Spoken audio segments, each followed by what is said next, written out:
How's it going, car people? It is Lucas here with the first ever comparison video on my channel. In this video, I will be comparing two cars and seeing how different they are from each other, which may or may not be the case with the two vehicles that I'm comparing in this video. Here we have a 2014 Toyota Sienna XLE, and here we have a 2015 Toyota Sienna XLE. And yes, they do in fact look pretty much exactly the same. These cars are basically twins. Well, just twins with different model years. So why am I filming two of the exact same vehicles? Well, despite the fact that the cars look the same, there are a few differences between the two cars, which is why I decided to make this comparison. Also, to refresh your memories on who these cars belong to, the 2014 Sienna is my grandmother's vehicle, which I filmed 2 months ago after arriving in Kansas City, Kansas, which is where I currently am right now, and the 2015 Sienna belongs to my family back in Germany, and I filmed it back in March. Anyways, let's get into the comparison. Exterior-wise, the cars both look almost the same. Same color, same wheels, same look, but the differences between them are, the 2014 Sienna has these chrome pieces at the bottom, which the 15 doesn't have, so obviously they don't come standard. The 15, however, has partial body-colored and partial chrome door handles, while the 14 has 100% body-colored door handles. And that pretty much wraps up the exterior differences between the two cars. As far as powertrain goes, I don't think I really need to compare anything, because both cars have the exact same powertrain. 2GRFE 3.5-liter V6, 266 horsepower, 245 pound-feet of torque. In fact, from 2013 to 16, this was the only engine option on the Sienna, hooked up to a 6-speed automatic transmission, also the only transmission option at the time.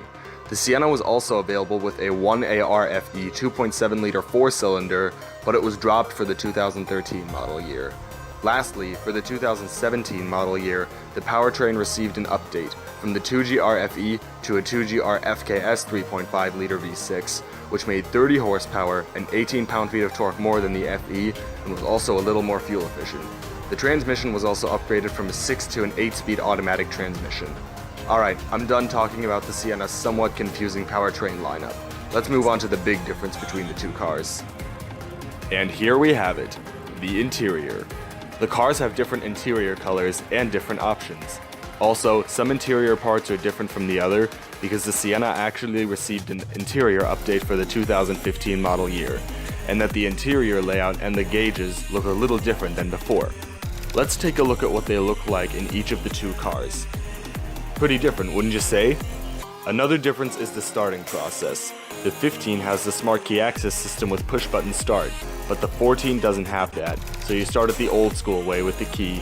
Now, push-button start was already an option on the 11s through 14s, this particular one just doesn't have it. And even today, base model Siennas don't have push-button start, so it has always been an option. The 15 just happens to be equipped with it.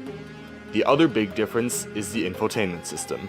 The 14 just has a small screen on the dash on which you can view climate control data, as well as vehicle settings like an info like fuel range, fuel economy, your trip meter, etc. Then you have the radio and the climate controls going down the center console. The 15, however, has a big infotainment system where you have some apps to control various functions on the vehicle like the radio, Bluetooth phone, fuel economy data, etc, etc, etc. So there are more controls on that screen than on the small screen in the 14 Sienna. Finally, the backup camera situation. Both cars have one, and on the 15 Sienna it obviously shows up on the big screen, but in the 14, since it only has the small screen, their only option was to have the camera show up on there. So the backup camera on the 14 Sienna is relatively small, but it still works like a normal backup camera. Besides all of this, everything else remains the same in both cars. So that means there isn't anything else to compare on these cars, so I might as well end the video here. I hope you enjoyed my first ever comparison video between the 2014 Toyota Sienna XLE and the 2015 Toyota Sienna XLE. I hope you enjoyed this video. If you did, please leave a like or a comment, subscribe today if you haven't. I thank you all for watching, and I will see you in my next video. Goodbye.